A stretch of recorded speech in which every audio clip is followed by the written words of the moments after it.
Welcome back to Cyber Chat. Nandito na tayo sa new segment natin na Banlaw Sesh.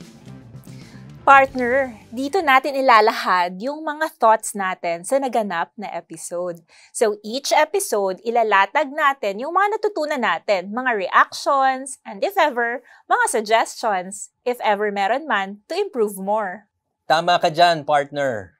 So kasama pa rin natin ang cyber vlogger nating si Icon at cyber patroller na si Lay to also get their thoughts about the episode, specifically doon sa impact of continuous basic cybersecurity training for the youth.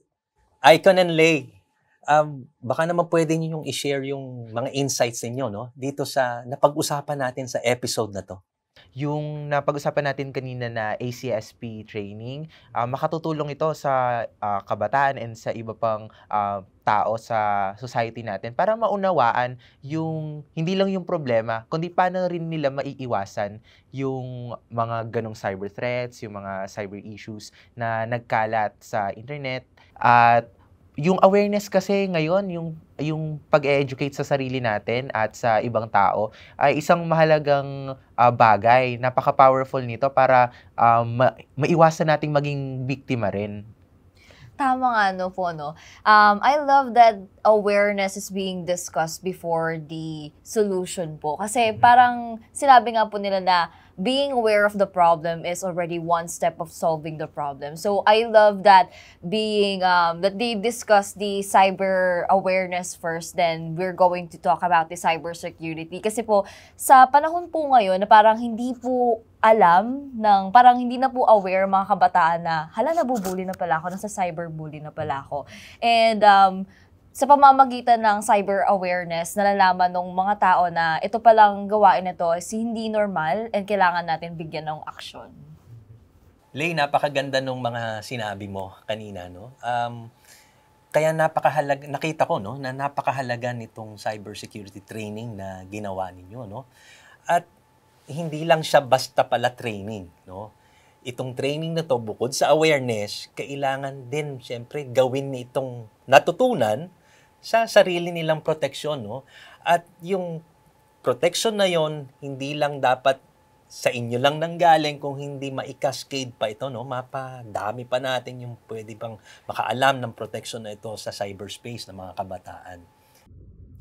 Yun nga po eh. Tapos, dahil nga po napag-uusapan na po natin tong training, sa tingin ko po, karamihan po sa atin, kasi nung first ko pong narinig ang cybersecurity, sabi ko, big word. And parang nakaka-intimidate po siyang pakinggan. Sa pagkakaalam ko kasi sa cybersecurity training na to, dinisenyo siya na simple lang, yung madali siyang maunawaan ng isang vulnerable or at risk na kabataan. And yun, basic lang talaga siya, simple lang siya. Siguro yung lalim talaga nito, yung lalim talaga ng ACSP training ay yung bukod sa maunawaan natin ng kabataan or ng kung sino mang papasok sa training na to, ay mai-practice din, maipagpatuloy talaga yung pagpupractice nito sa sarili nila para kahit sila mismo, maiwasan nilang maging victim at maaari nga din na, sabi nyo nga po kanina, Consi, no, ma-share pa to sa ibang tao. Mahalaga talaga tong training na to. Sana marami pang makaparticipate dito. Because we're seeing that the same platforms that we use to connect with our friends and family, it's the very same technology that's being used by perpetrators to abuse and exploit children like you. Pero buti na lang armed na kayo with the knowledge para labanan yung mga ganitong mga nananamantala sa online, sa cyberspace. Nako, ang dami nating partner na mga napag-usapan, napakahaba na rin, no? Pero alam mo na, kailangan nating magtapos muna. Meron ba kayong mga takeaways sa first episode na to?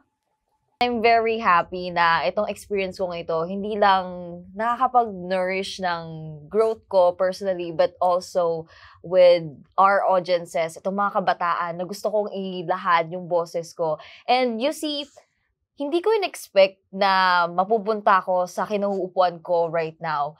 I see myself walking towards this path, pero hindi siguro ganito kaaga.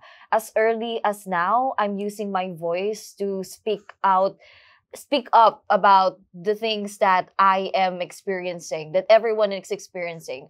I love to be the voice, pero hindi ko talaga ine-expect na ganito kaaga kung pag-uusapan itong mga cyber issues na nararanasan natin. Grabe nga po yung episode 1 na to. Parang talagang ang dami na nating napag-usapan and ang dami ko na ring natutuhan po mula din sa inyo at sa iba pa nating nakasama ngayong araw.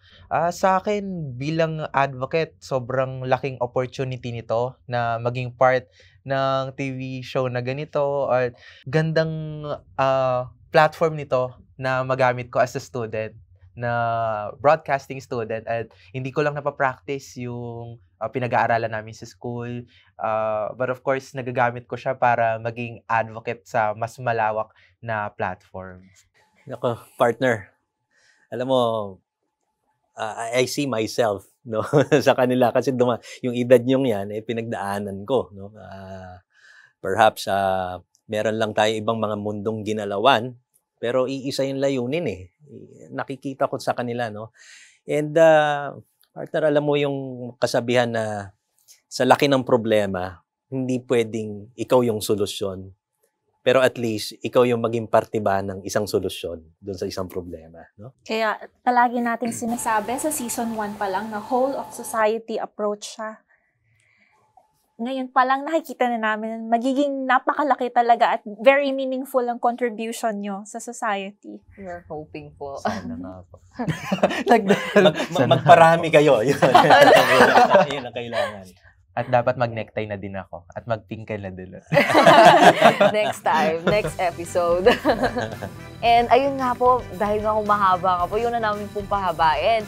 And again, ako po ang inyong cyber patroller, Layan Lim. At ako naman po si Icon Matthew Munit, ang inyong cyber-vlogger. Ako ang inyong Consi Edward. And I'm Attorney Kath. See you next episode dito lang sa Cyber Chat Season 2.